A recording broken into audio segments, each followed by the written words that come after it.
आत्मीय बंधुओं,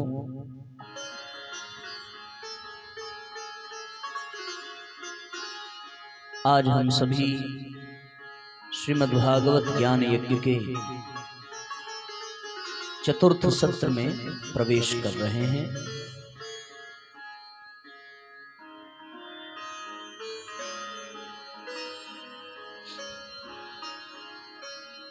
पिछले 3 सत्रों में हम सभी ने श्रीमद्भागवत को केंद्र में रख करके बहुत सारी ज्ञानवर्धक बातों का, विचारों का हम लोगों ने चिंतन किया। जब राम कथा हम लोग सुनते हैं तो राम कथा में बाल कांड में प्रारंभ में ही भगवान राम के जन्म की कथा का वर्णन मिलता है, परंतु भगवान कृष्ण के जन्म का जो क्रम है वो प्रथम अध्याय अथवा प्रथम स्कंद के बजाय दशम स्कंद में प्राप्त होता है।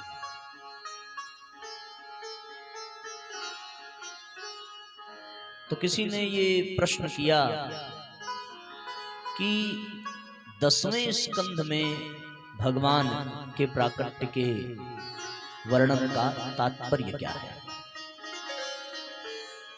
ये श्रीमद्भागवत जो है भगवान का ही विग्रह रूप है।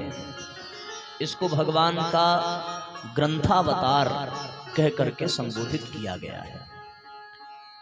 जो बढ़ई होता है वो काष्ठ के रूप में भगवान का विग्रह बनाता है, जो मूर्तिकार होता है वो पत्थरों से भगवान का विग्रह उसका निर्माण करता है, पर जो विचारक है, जो लेखक है, वो ग्रंथ के रूप में भगवान का निर्माण करता है, भगवान के विग्रह का निर्माण करता है। इसलिए श्रीमद्भागवत को ये कहा गया है, श्रीमद्भागवताख्योयम प्रत्यक्षः कृष्ण एव ही। ये प्रत्यक्ष भगवान कृष्ण का ही ग्रंथावतार है। यह भी वर्णन आता है, तेनेयम वांगमयी मूर्ति ही प्रत्यक्षा वर्तते हरे। ये भगवान की वांगमयी मूर्ति है। भगवान की वांगमयी मूर्ति के ये 12 स्कंध भगवान के 12 अंगों का परिचय कराते हैं। द्वादशांगो वै पुरुषः, 12 अंगों वाले पुरुष के प्रमाण के रूप में 12 स्कंध की यह कथा भगवान वेदव्यास ने इसको लिपिबद्ध किया।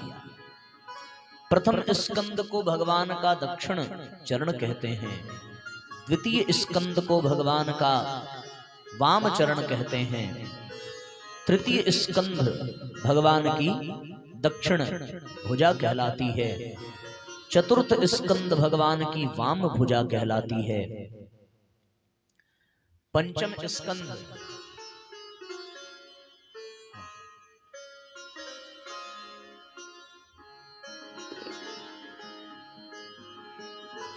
पंचम स्कंद जो है वो भगवान की दक्षिणी जंघा कहलाती है।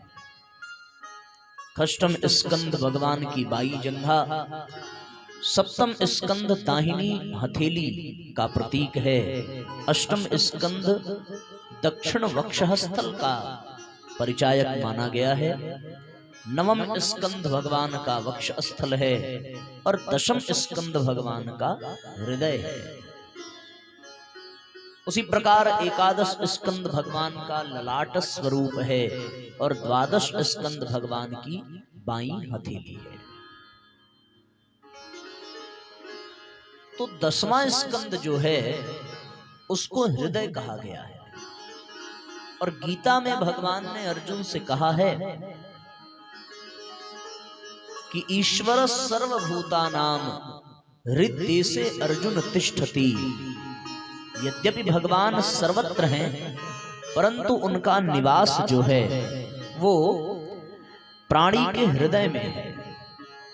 इसीलिए संतों ने ये विचार दिया कि भगवान के प्राकट्य की कथा जो है वो दशम स्कंध में प्रकट की जा रही है, क्योंकि दशवां स्कंध ही भगवान का हृदय है। सृष्टि को जो चलाने वाला हो उसको परमात्मा कहते हैं, शरीर को जो चलाने वाला हो उसको आत्मा कहते हैं। तो जैसे इस शरीर में यदि पूछा जाए कि आत्मा कहाँ है, तो फिर आत्मा कहाँ नहीं है?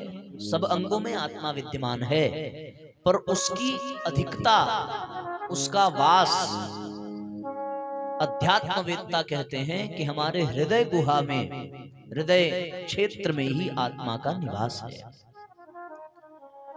जैसे भगवान तो सर्वत्र हैं, पर किसी मंदिर में भगवान की भगवत्ता का अधिक आभास होता है, उसी प्रकार ईश्वर सर्वत्र है, आत्मा सर्वत्र है, पर हृदय में अधिक आभास होगा। देखो, हाथ टूट जाए, कट जाए, पैर कट जाए, सिर पे चोट लग जाए तो किसी की मृत्यु नहीं होती, लेकिन अगर हृदय की धड़कन रुक जाए तो फिर मृत्यु सुनिश्चित हो जाती है। किसी भी शरीर का अंग कटे, किसी भी शरीर के अंग पर चोट लगे तो मौत नहीं होती, पर हृदय पर आघात लगे तो मृत्यु हो जाती है। इसका तात्पर्य इस दृष्टि से भी देखने पर यह प्रतीत होता है कि हृदय में ही परमात्मा का निवास है। फिर हम लोगों ने शुरुआत के प्रथम दिन में ये चौपाई भी सुनी थी कि हरि व्यापक सर्वत्र समाना, प्रेम ते प्रगट हो ही मैं जाना। ये प्रेम रूपी जो दैवी गुण है वो कहाँ विद्यमान है? जितने भी दैवी गुण हैं, प्रेम के, करुणा के, दया के, क्षमा के, उदारता के, महानता के, शालीनता के, दिव्यता के, ये सारे दैवी गुण अंतःकरण में ही विद्यमान रहते हैं। अंतःकरण दैवी गुणों का पिटारा कहलाता है और हमारा हृदय ही अंतःकरण है। इसलिए प्रेम भी हृदय में ही है, और जहां प्रेम है वहां परमात्मा है। तो कुल कहने का तात्पर्य यह है कि इस नाते दशम स्कंद में भगवान वेदव्यास ने भगवान श्री कृष्ण के प्राकट्य की कथा का गान किया। एक बात। दूसरा, एक और चीज हम लोगों को जानने की आवश्यकता है कि भागवत कथा का कई स्तर पर अनुष्ठान होता है। एक सप्ताह का भी अनुष्ठान का विधान है, एक मास के अनुष्ठान का भी विधान है, और एक वर्ष के भी अनुष्ठान का विधान है, और उसी के साथ साथ 1000 वर्ष के भी अनुष्ठान का विधान है। जो एक सप्ताह का विधान है उसको राजस क्रम कहते हैं। बोले राजस क्रम से भागवत का हम अनुष्ठान कर रहे हैं। एक मास का जो विधान है उसको सात्विक क्रम कहते हैं। जो एक सप्ताह का अनुष्ठान राजस क्रम है, ये सुखदेव और महाराज परीक्षित के बीच में हुआ, और हम लोगों के बीच में राजस क्रम से हम लोग भागवत के अनुष्ठान को पूर्ण कर रहे हैं। एक मास का जो अनुष्ठान है ये भगवान विष्णु और माता लक्ष्मी के बीच में संपन्न होता है। इसको सात्विक क्रम से संपन्न किया हुआ अनुष्ठान कहते हैं। और एक वर्ष का श्रीमद् भागवत का अनुष्ठान है, ये वार्षिक अनुष्ठान तामस अनुष्ठान कहलाता है। ये भगवान शिव और मां पार्वती के मध्य संपन्न होता है। और एक है भैया 1000 यानी सहस्त्र वर्षीय अनुष्ठान, जो नैमिषारण्य की धरती पर शौनक आदि ऋषियों और सूत जी के मध्य में संपन्न हुआ था। तो हम सब लोगों का ये 7 दिवसीय अनुष्ठान है। 7 दिन में जो बिल्कुल मध्य वाला दिन होता है वो चौथा दिन होता है, चौथा।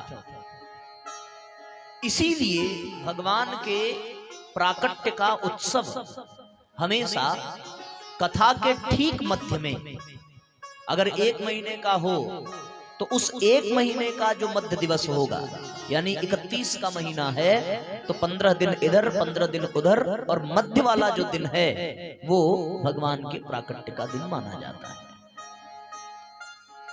इसी प्रकार 365 दिन का एक वर्ष है, तो फिर उस 365 में आधा इधर आधा उधर, और मध्य वाला जो दिन है उसको भगवान के प्राकट्य के लिए निश्चित किया जाता है। तो आज हम लोग भी चौथे दिवस पर प्रवेश कर रहे हैं, यानी 3 दिन बीत चुका और आज के बाद 3 दिन शेष रह जाएगा। आज हम लोग भगवान के प्राकट्य का उत्सव मर्यादा के अनुसार मनाएंगे। 2 चीजें हैं, एक होती है परंपरा और एक होती है मर्यादा। परंपरा वो जो देश काल परिस्थिति के अनुसार उत्पन्न होती है, बनाई जाती है, वरिष्ठ जनों के द्वारा, श्रेष्ठ जनों के द्वारा, महापुरुषों के द्वारा, और वो परंपरा देश काल परिस्थिति के अनुसार ही निभाई जाती है। जब परिस्थितियां बदल जाएं तब विवेक पूर्वक उन परंपराओं का त्याग कर देना चाहिए। उदाहरण ले लीजिए, हमारे यहां शास्त्रों में भी वर्णित है, सिद्धांत भी ये कहता है कि जितने भी शुभ कार्य होते हैं वो सारे शुभ कार्य सूर्य की प्रकाश में संपन्न होते हैं। जितने भी अशुभ कार्य होते हैं वो रात्रि के अंधकार में संपन्न कराए जाते हैं। कोई देख न ले, कोई जान न ले, जो छुपा करके किए जाते हैं। तो हमारे यहाँ जो विवाह की परंपरा थी, तो उस विवाह के लिए एक मर्यादा दी गई कि ये ऋषियों के सानिध्य में, देवताओं के सानिध्य में, सूर्य के प्रकाश में और सब संगी साथियों की साक्षी में ये संपन्न कराया जाएगा। विवाह को एक संस्कार कहा गया, विवाह को उत्सव नहीं कहा गया। विवाह उत्सव के रूप में अब मनाया जाने लगा है, पर वास्तव में विवाह के साथ जो शब्द जुड़ता आया है वो संस्कार शब्द है कि विवाह संस्कार है, और संस्कार श्रेष्ठ कार्य है। तो इसको देवताओं की साक्षी में, ऋषियों की साक्षी में, सूर्य के प्रकाश में, दिन के उजाले में संपन्न कराया जाता था। और ये प्रारंभ से था, जब से ये सृष्टि बनी तब से लेकर के ये मर्यादा ब्रह्मा आदि देवताओं के द्वारा, महाराज मनु के द्वारा, या आप ये कह लें इस सृष्टि के रचयिता के द्वारा बनाई गई। ये बीच में ये नियम नहीं बना कि भैया शादी दिन में होगी। जब से ये सृष्टि चल रही है तब से ये अनुशासन चलता चला आ रहा। अब बीच में हमारा देश, अच्छा ये विवाह की जो परंपरा है ये केवल भारत में ही है। भारत में होने के नाते यहां से ले जाकर के विदेशियों ने इस परंपरा को अपने यहां बनाया। विदेशों में विवाह की परंपरा ही नहीं है, वहां परिवार की व्यवस्था है ही नहीं। ये परिवार, ये विवाह, ये सारी चीजें भारतीय संस्कृति से निकल करके आई हैं। अन्य किसी संस्कृति, अन्य किसी सभ्यता ने विवाह और परिवार आदि की व्यवस्था के बारे में चिंतन दिया ही नहीं है। ये भारतीय संस्कृति की विशेषता है कि हम समूहबद्ध होकर के एक मत एक विचार वाले लोग जब एक साथ रहते हैं तो उसको परिवार कहते हैं। ये परिवार की व्यवस्था, परिवार प्रकरण का ज्ञान भारतीय संस्कृति से निकल करके आया। तो इसलिए ये विदेशों में व्यवस्था परिवार की और विवाह की नहीं थी, पर भारत के नाते, भारत से ही ज्ञान, भारत के ही विचार, भारत की ही संस्कृति पूरे देश में ही नहीं बल्कि पूरे विश्व में समझा है, और उसी का अनुसरण लोग करते हैं। तो यहां पर यह मर्यादा दी गई कि विवाह दिन के उजाले में होगा। लेकिन बीच में ऐसा समय आया कि हमारे देश में, हमारे राष्ट्र में मुगलों का शासन हुआ, और जब हमारा राष्ट्र परतंत्र हुआ तो इस राष्ट्र की बहन बेटियों की स्मिता भी खतरे में आई, उनकी इज्जत भी खतरे में आई। मुगल, आप सब इतिहास जानते हैं, मुगलों ने हमारे महिलाओं के ऊपर बड़ा अत्याचार किया। वो उठा ले जाते थे, उनको भोग विलास वासना का माध्यम बना करके मनोरंजन का माध्यम बनाते थे, और जब उपयोग कर लेते तो सामान के तरीके से तुच्छ समझ करके फेंक देते। उनके इस पाप से बचने के लिए, उनके इस दुष्कर्म से बचने के लिए हमारे राष्ट्र के महापुरुषों ने, विद्वज्जनों ने, ज्ञानियों ने जो प्रारंभ से विवाह की मर्यादा चली आ रही थी उसमें थोड़ा सा परिवर्तन किया। विचार पूर्वक, विवेक पूर्वक, देश काल परिस्थिति के अनुसार, ये भारतीय संस्कृति की विशेषता है कि देश काल परिस्थिति के अनुसार उसमें महापुरुषों के द्वारा, वो महापुरुष जो साक्षात ईश्वर के प्रतिनिधि हैं, उन्हीं के द्वारा इसमें कुछ कुछ परिवर्तन होता आया है, और इसीलिए ये संस्कृति अब तक जीवित है और सबसे प्राचीन है, पुरातन भी है, नूतन भी है। नूतन इसलिए क्योंकि इसकी बीच बीच में परिष्कार होता रहता है, और उन्हीं लोगों के द्वारा जो परमात्मा के प्रतिनिधि बनकर, महापुरुष बनकर यहाँ इस धरती पर, इस देश में आते हैं और अपने तप के प्रभाव से उस परिवर्तन को जन जन में व्याप्त करते हैं।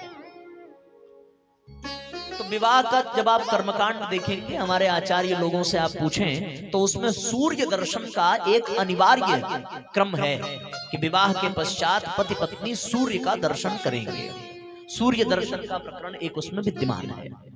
पर जब मुगलों का शासन आया और इस मर्यादा का पालन करना संभव न हो सका, क्योंकि जब जब दिन के उजाले में किसी नव विवाहिता विवाह संस्कार के लिए जाती तो मुगलों के सैनिक आते, अथवा उनको सूचना हो जाती भीड़ भाड़ देख करके, शोरगुल देख करके, और वो आते उस नव विवाहिता को उठा करके लेकर के चले जाते, उनका अपहरण कर लेते। क्योंकि उनका ही दबदबा था, इसलिए कोई उनका विरोध न कर पाता, जो करता वो मारा जाता बेचारा। तो विचार पूर्वक यहाँ के विचारकों ने, विद्वज्जनों ने एक परंपरा बना दी। ध्यान से सुनिएगा, उस मर्यादा में थोड़ा सा व्यतिरेक किया, और व्यतिरेक करके एक परंपरा बनाई। परंपरा उसको कहते हैं जो देश काल परिस्थिति के अनुसार बनती है और देश काल परिस्थिति के अनुसार बदलती है। जो पैदा होती है उसे मिटना है, जो बनती है उसे बिगड़ना है। तो अब ये परंपरा बन गई कि भैया उनके प्रभाव से बचने के लिए हम लोगों को दिन के प्रकाश में नहीं बल्कि रात्रि के अंधकार में चोरी से ये संस्कार संपन्न करा लेना चाहिए। बहुएं सुरक्षित अपने घर पहुंच जाएं, बेटियां अपने ससुराल पहुंच जाएं, कानों कान उनको खबर ना हो। तो अब ये समस्या उठी कि भाई सूर्य दर्शन का जो प्रकरण है वो उसका क्या करेंगे, रात में तो सूर्य का दर्शन होगा नहीं। तब विद्वानों ने आपस में चिंतन किया कि सूर्य दर्शन का तात्पर्य क्या है। बोले सूर्य हमें प्रेरणा देता है कर्म करने की, प्रकाश की, बिना भेदभाव के। सूर्य का ये कार्य है कि वो बिना किसी एक्सपेक्टेशन के हमको प्रकाश दे रहा है। आप उसको जल चढ़ाइए या न चढ़ाइए, वो अपना काम करेगा। दूसरा, एक्सपेक्टेशन भगवान सूर्य को नहीं है। तीसरा, एक और बात यह है कि उनको, उस भगवान सूर्य के मन में कोई भेदभाव भी नहीं है कि हिंदू को हम ज्यादा प्रकाश देंगे, मुस्लिम को कम देंगे, ईसाई को थोड़ा और देंगे। बिना भेदभाव के, बिना किसी अपेक्षा के भगवान सूर्य हम सब पर कृपा कर रहे हैं और निरंतर कर रहे हैं। हम और आप तो संडे को छुट्टी ले लेते हैं, लेकिन भगवान सूर्य ये कह नहीं सकते कि आज रविवार है हमें भी छुट्टी चाहिए। भगवान कह नहीं सकते। बिना किसी अवकाश के, बिना किसी विश्राम के वो निरंतर क्रम कर रहे हैं। तो जब विवाहिता पत्नी और पति को सूर्य का दर्शन कराया जाता था तो ये सारी प्रेरणाएं उनको बताई जाती थी। बोले इसका विकल्प क्या होगा? बोले रात्रि में सूर्य जैसा कौन काम कर रहा है। तो किसी ने कहा कि भाई चंद्रमा, बोले चंद्रमा सूर्य जैसा नहीं कर रहा, क्योंकि चंद्रमा कभी घटता है, कभी बढ़ता है, कभी कम प्रकाश देता है, कभी ज्यादा, एक समान गति से वो नहीं चल रहा है, समान लाभ वो नहीं दे रहा है। एक बात। दूसरा, चंद्रमा खुद निर्भर है किस पे? सूर्य पर। सूर्य से ही प्रकाश लेकर के वो प्रकाशित है और फिर वो प्रकाश दे रहा है। सूर्य जैसा आत्मनिर्भर कौन हो सकता है, जो घटे ना, बढ़े ना, आदि आदि बातें। तो सबने विचार किया और विचार करते करते सबने इस चिंतन पर अपने मत को स्थापित किया कि सूर्य जैसा रात्रि में कार्य करने वाला कोई और नहीं, केवल और केवल ध्रुव तारा है। तो इसलिए अब रात्रि में जब विवाह होने लगा तो सूर्य दर्शन के स्थान पर ध्रुव तारे के दर्शन का प्रकरण प्रारंभ हुआ। ये क्रम, ठीक है ना, ऐसा होता है। हमने विवाह कराया नहीं है, कराया भी है तो केवल दिन में ही कराया है, और हमारे आचार्य लोगों ने रात्रि में भी विवाह कराया है। तो आप इनसे पूछेंगे, देखेंगे उसमें तो ध्रुव तारे के दर्शन का प्रकरण एक है। अब देश और काल और परिस्थिति बदल गई, मुगल चले गए, देश हमारा स्वतंत्र हो गया। तो अब जब स्वतंत्र हो गया तो क्या ये परंपरा अब बनी रहनी चाहिए? नहीं बनी रहनी चाहिए।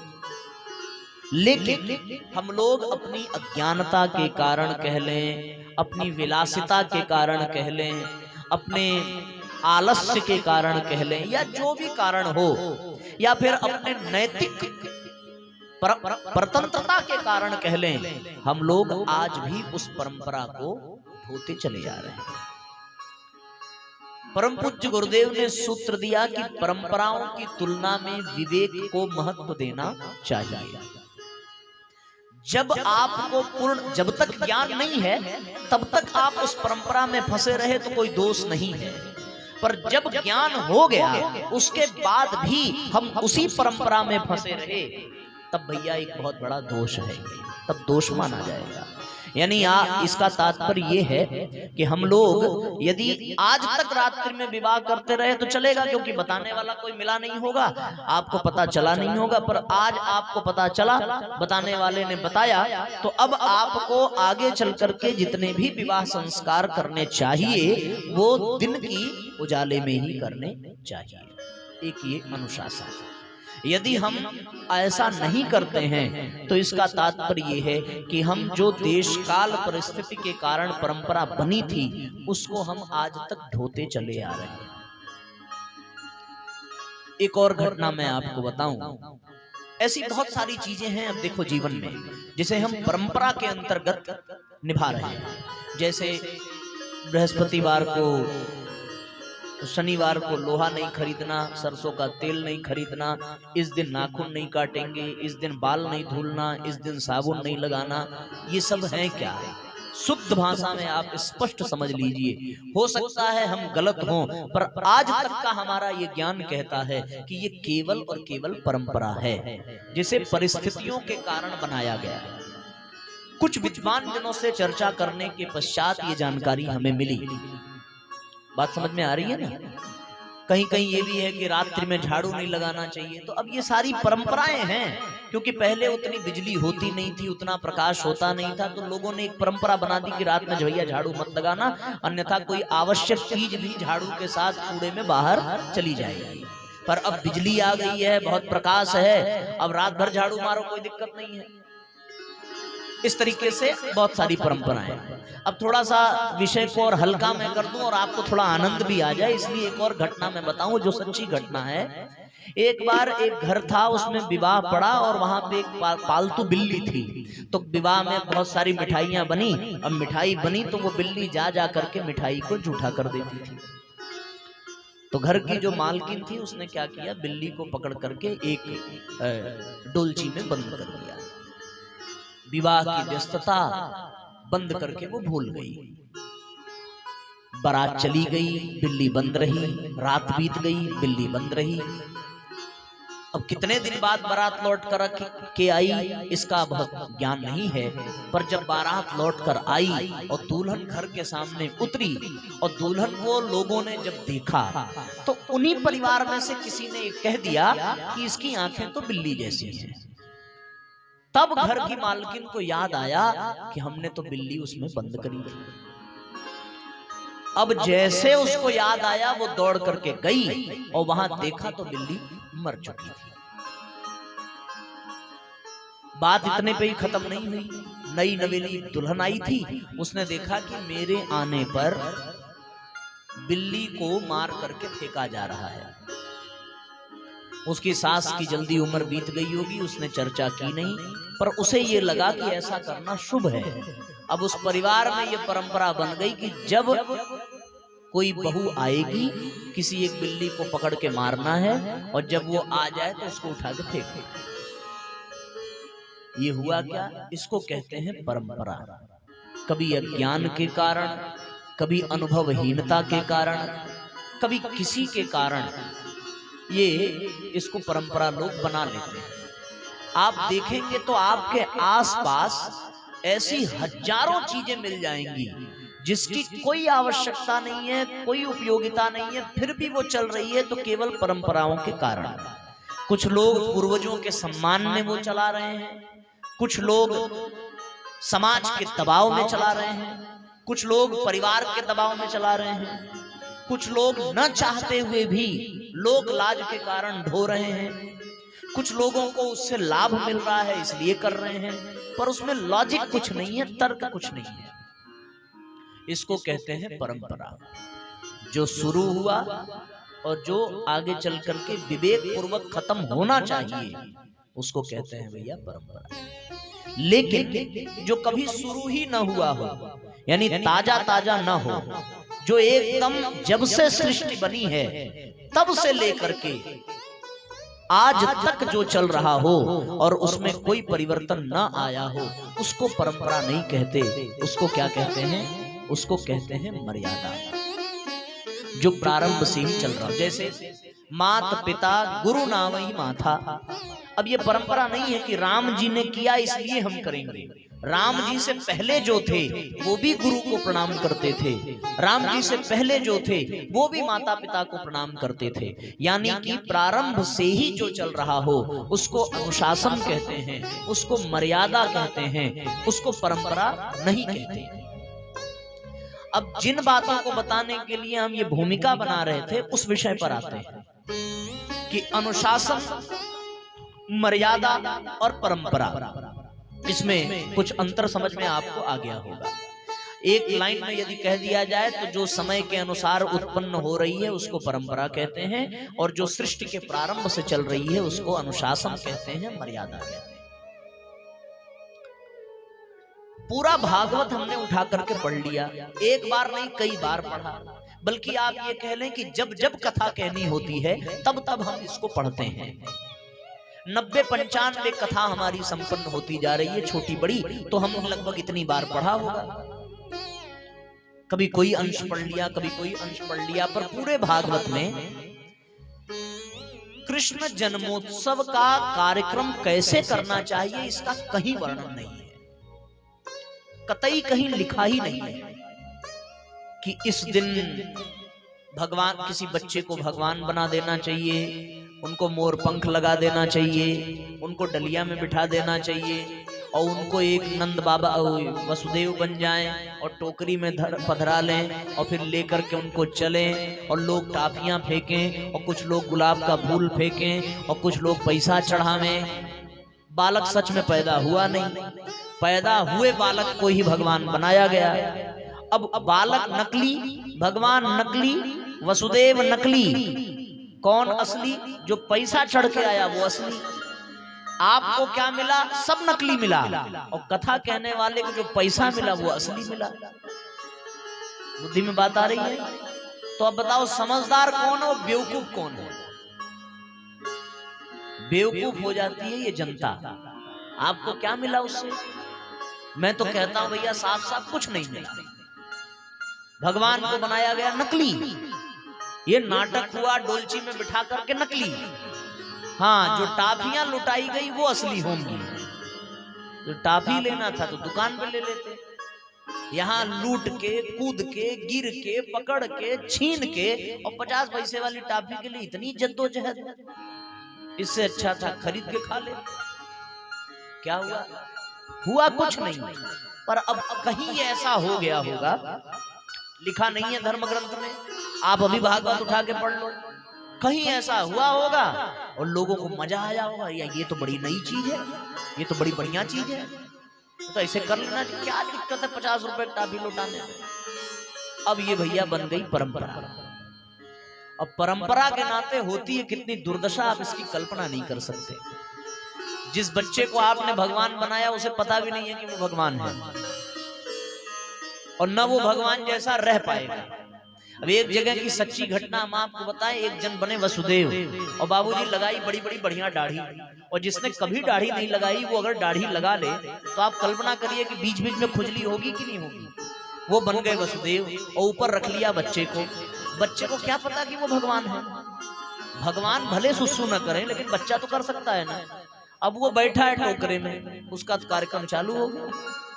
अब जैसे कार्यक्रम चालू हुआ और जो बने थे वसुदेव, अब उनको लगा कि कहीं से गंगा जल का प्रभाव बढ़ रहा है, लेकिन जब उनको स्वाद मिला होगा तब आभास हुआ कि हम भगवान को नहीं किसी गलत इंसान को उठा लाए, जिसको मर्यादा ही नहीं पता कि कहाँ करना है कहाँ नहीं करना है। ये परंपरा में आदमी कितना पिसता जा रहा है, आप जरा सोचो। एक बार, अब आप ये ना समझना कि हम हंसाने के लिए कह रहे हैं, मथुरा में कथा चल रही थी और नरसिंह भगवान की झांकी निकाली गई। झांकी निकालने का भी कोई प्रावधान अपनी कथा में है नहीं, इसलिए हम लोग भी रखते नहीं।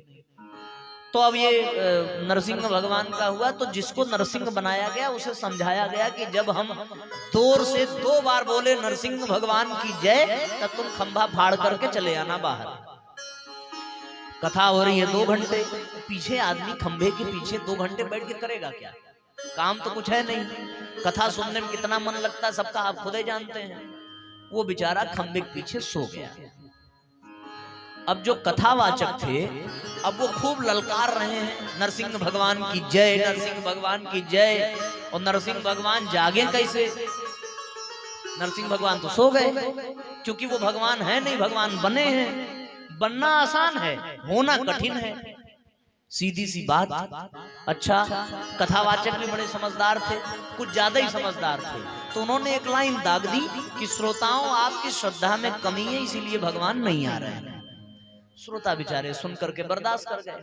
आरती का समय हो गया, जब जोर से शंख बजा और घंटी बजी, तब नरसिंह भगवान को लगा कि हमारे जागने का समय हो गया है। और जैसे शंख बजा वैसे वो खंभा फाड़े, और आगे उनको कोई मिला नहीं, क्योंकि अब हिरण्यकश्यप रहे तब तो बेचारा इंतजार करके बिना आए मर गया कि अब तो भगवान आएंगे नहीं, चलो मरो। प्रहलाद बेचारा बुला बुला के थक गया, तब तो कुछ हुआ नहीं। जब आरती हो रही थी तब नरसिंह भगवान खंभा फाड़ के प्रकट हुए, उनको कोई मिला नहीं, तो कथावाचक के गर्दन पकड़ लिए। बेचारा नींद में था तो करे क्या, उसको कौन दोष दे। ये परंपराओं का हाल है। ये परंपराएं किस तरीके। एक और परंपरा आजकल चल पड़ी है, तो हम कुछ कथाओं में इसका वर्णन जानबूझ के करते हैं, खास करके वहां जहां पढ़े लिखे लोग हों। ना पढ़े लिखे लोग, ना समझ लोग ये गलती नहीं करते, पढ़े लिखे लोग। आजकल एक और परंपरा चल रही है कि जब लोग कथा में जाते हैं तो भगवान को भी ले जाते हैं, उसमें बिठा कर लड्डू गोपाल को।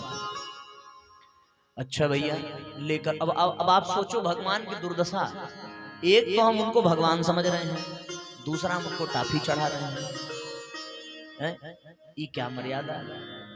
कितनी विचित्र बात है कि ये हमने पिछली कथाओं में भी कहा है और आपको भी बताएं कि भगवान की दुर्दशा हम लोग कर क्या रहे हैं कि जो महिला लेकर के आई थी उनको अकस्मात वॉशरूम जाना पड़ा, और जितनी देर वो वॉशरूम में रही होंगी उतनी देर उनके भगवान वॉशरूम के दरवाजे पे उनकी प्रतीक्षा कर रहे थे। ये भगवान की स्थिति हम लोगों ने बना दी।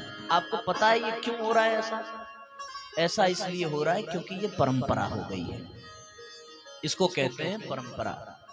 परंपरा जब एक ने किसी ने, इसको कहते हैं भेड़ चाल, माने हमारा अपना विवेक खत्म। अच्छा, रुक्मणी विवाह का भी बाबूजी एक प्रचलन अपने कथाओं में होता है एक को लड़की बनाया जाएगा, एक को लड़का बनाया जाएगा, विवाह कराया जाएगा, बिटिया विदा होगी नहीं, कन्यादान लेकिन जरूर होगा। पंडित जी मंत्र पूरा बोलेंगे। ये बताने में नुकसान हमारा है, लेकिन अब व्यासपीठ की मर्यादा है कि आपको सच्चाई बतानी चाहिए।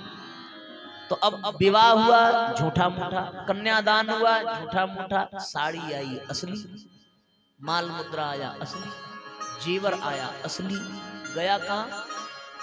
शादी कराने वाली की जेब में। तो हम तो अभी विधिवत करा दें जन्मोत्सव, आपको खूब नचा दें, इतना खराब तो हम लोग गाते नहीं है। जितना मन करे उतना टाफियां भी लुटवा दें, और कहो तो गोवर्धन का 56 भोग भी लगवावें, सब विधिवत। और 56 भोग भी लोग लगाते हैं तो 56 पूरा करने में तो एड़ी चोटी ताकत लग जाएगी ना। 3 दिन पहले से आदमी बनाना शुरू करे तब जाके 56 बनेगा। तो 56 पूरा करने के लिए लोग बिस्किट रख देंगे, टाफी रख देंगे और उसको भी गिनेंगे, ये भी हो गया 56। तो जब इतना जान छुड़ाना ही है तो ये करने की जरूरत क्या है? तो हम भी रुक्मणी विवाह करा दें, ले आइए। आप तो पैसे वाले लोग दिखते हैं तो अच्छी अच्छी साड़ियां ले आएंगे, और हमारे सब पंडित जी लोग एकदम माले माल हो जाएंगे। लेकिन इसका मतलब क्या निकलेगा? कोई मतलब नहीं निकलेगा। हमको साड़ी मिलेगी, आपको लगेगा कि बहुत बड़ा पुण्य आपको मिल गया कि आपको कन्यादान करने को। ऐसे ही भूमिका बनाते हैं लोग। हम तो देख रहे हैं, हम तो सुन रहे हैं। दिक्कत ये है कि अब कहा ही क्या जाए, पर हम संकेत भर कर सकते हैं। तो आप सब लोग भी इस बात को थोड़ा चिंतन करिए। जहां इस तरह की कथाएं हो, जहां ऐसी परंपरा हो, वहां दूर से ही हाथ जोड़ करके प्रणाम कर लेना चाहिए। इसको कहते हैं ब्लैक मनी को एकदम व्हाइट मनी में कन्वर्ट कर देना।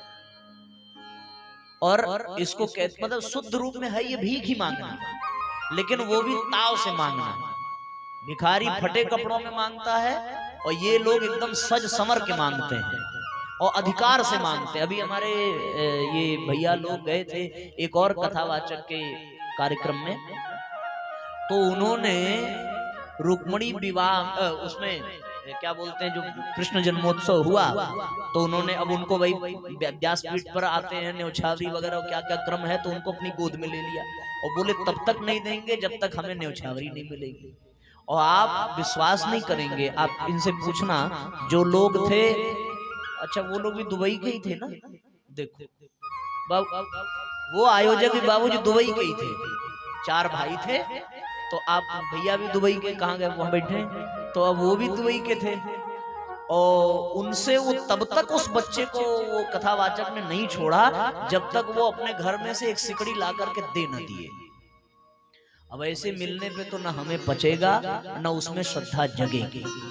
तो पिंड छुड़ाया ना बेचारे ने, अब वो दोबारा बुलाएगा क्या कभी? और कितना पाप लगा होगा, कितना मन में ठेस पहुंचा होगा। महिलाओं को तो 2 ही चीज प्यारी है, पति और बच्चे को छोड़ करके, पहला बर्तन और दूसरा आभूषण।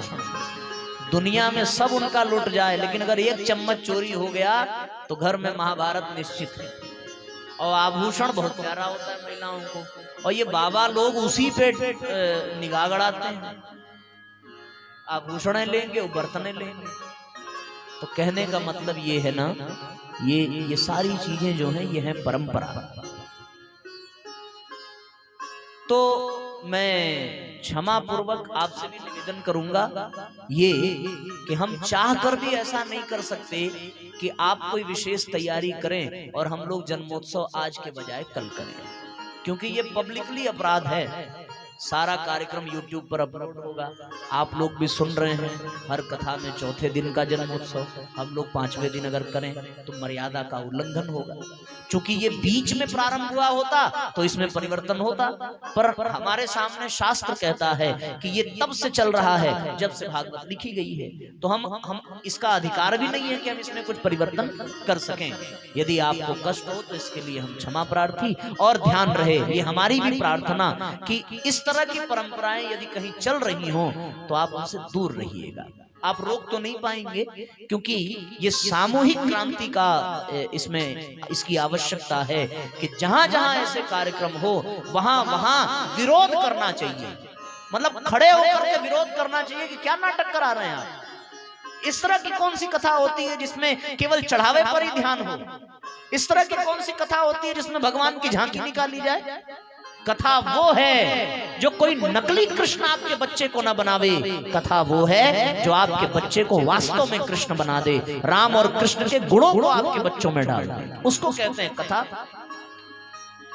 लोग एक हम तो सुन रहे थे, उसमें एक ने कहा कि कथा के पंडाल में जो खड़ा होकर के नाचने लगे उसको 84 लाख के चक्कर में नाचना नहीं पड़ता। अब बताओ कोई लॉजिक है इसमें? कथा तो वो है जो जन्म जन्मांतरों के नाचने पर बैन लगा रही है कि आपका कल्याण हो। कथा में तन का नहीं मन का झूमना आवश्यक है। कथा में मन भी स्थिर होना चाहिए, तन भी स्थिर होना चाहिए, और हम खड़े होकर के नचाएं।